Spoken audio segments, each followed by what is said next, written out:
Hi everyone! By the end of this video, you should be able to calculate the determinant of a 2x2 and a 3x3 matrix. But first, what is a determinant?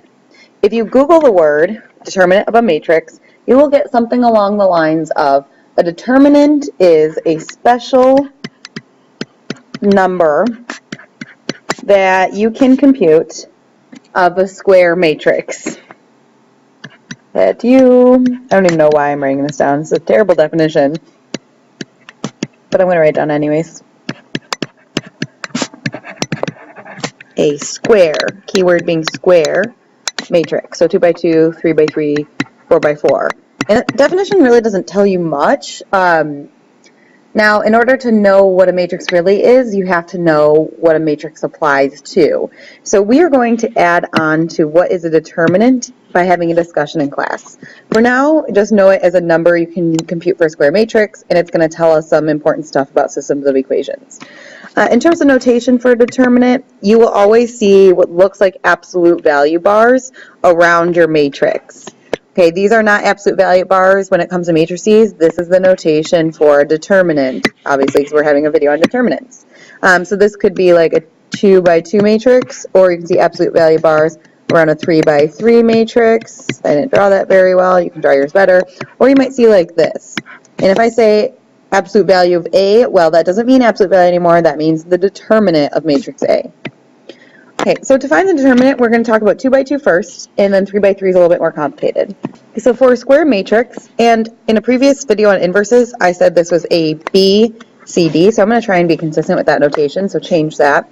The determinant can be calculated with the formula A times D minus B times C. So you'd go A times D minus B times C. So it's diagonal minus diagonal. Where have you seen this before? You saw this in the inverse matrix discussion, or inverse matrices, right? So if I found the inverse matrix of a 2x2 matrix, it was 1 over AD minus BC times, the new matrix where you switch the numbers and you negate the others. So this would be DA and negative B, negative C. Okay, so the determinant is the part that you multiply by, but it's just the denominator part. And the reason this is helpful to us is because if this determinant is 0, then you'd have 1 divided by 0, and you wouldn't be able to find an inverse matrix. So the determinant is a number you can compute to tell you whether or not a determinant is invertible or not. So I'm going to add that to my what is a determinant, since we know that. So it will tell you whether or not a matrix is invertible.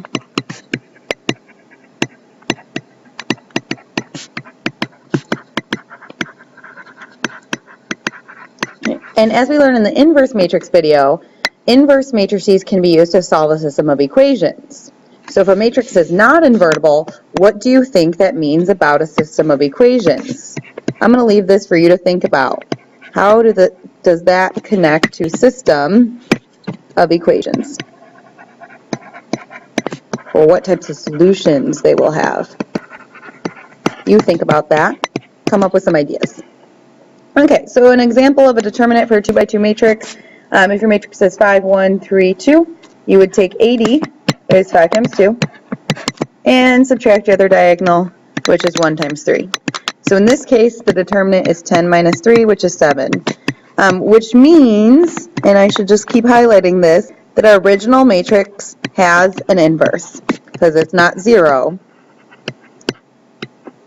Okay, so when we do this, we'll do 1 over 7 times this matrix. We'll be able to find an inverse matrix. This one you can try on your own.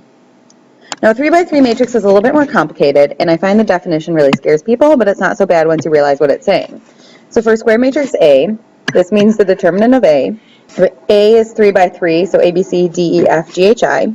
We're going to break down this 3x3 matrix into a series of 2x2 matrices.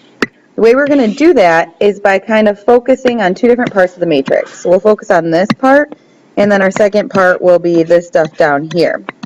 Okay, so what you're going to do is you're going to take the first row, first column, which is A, and you're going to multiply it by the square matrix right here. So A times our first square matrix. And when you're done with that, you're going to take our second position here, which is B, so first row, second column, and you're going to multiply it by a square matrix that comes from ignoring the second column, so D, G, F, I. Okay, so for A, again, you're focusing on this square matrix here.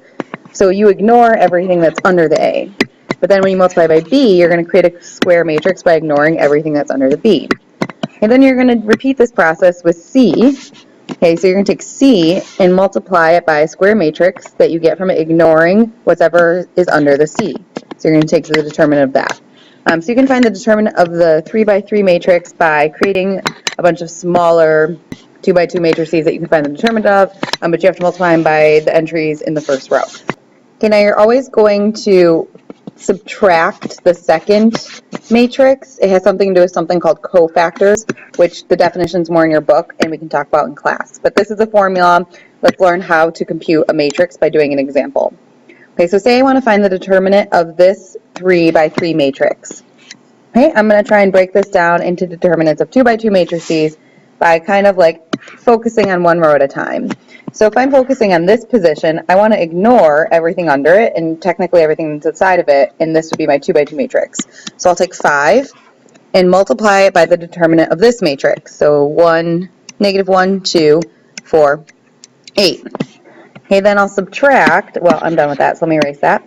Now I'm going to take 2 and ignore everything else that's above and next to the or below and next to the 2.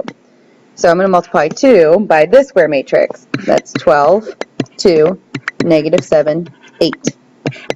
Okay, now I'm done with that. I can focus on this third position here and ignore everything next to it and everything below it. And that creates my third matrix here to take the determinant of. So my third matrix is 12, negative 1, negative 7, 4.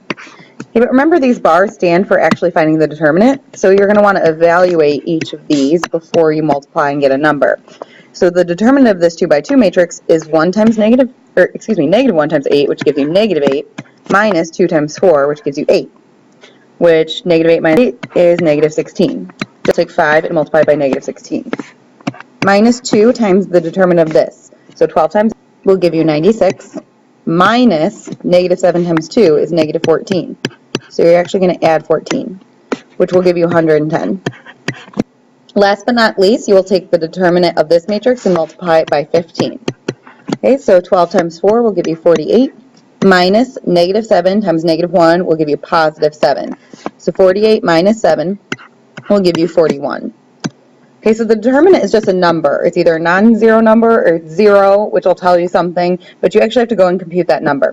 So 5 times negative 16 minus 2 times 10 plus 15 times 41. This gives me a good opportunity to remind you about order of operations. PEMDAS, our good old friend. You always want to multiply before you add or subtract, so make sure you multiply first. So this will give you negative 80. This will give you negative 220.